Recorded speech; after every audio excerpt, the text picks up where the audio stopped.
Food security at national security, ito ang mga pangunahing issue na tututukan ng dating kalihim ng Department of National Defense na si Norberto Gonzales sakaling palarin na manalo sa Senado.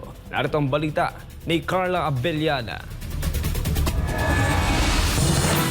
Naghain na ng kanyang Certificate of Candidacy ang dating Defense Secretary at National Security Advisor na si Norberto Gonzales araw ng Lunes, October 7, 2024. Si Gonzales ay tatakbong senador sa darating na 2025 midterm election.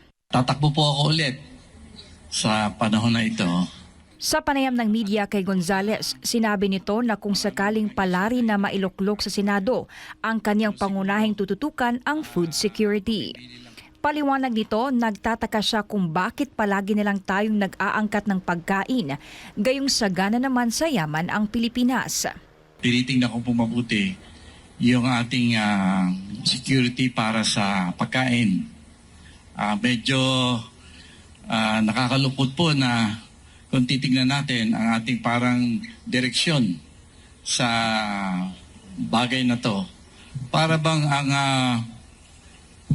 ang naging practice natin, mas gusto natin bumibili na lang tayo sa labas. Pangalawang tututukan nito ay ang seguridad ng teritoryo ng ating bansa. Anya, dahil dati na nitong trabaho ang national security, kaya malaki ang kanyang maiaambag upang humupa ang tensyon sa mga pinag-aagawang teritoryo.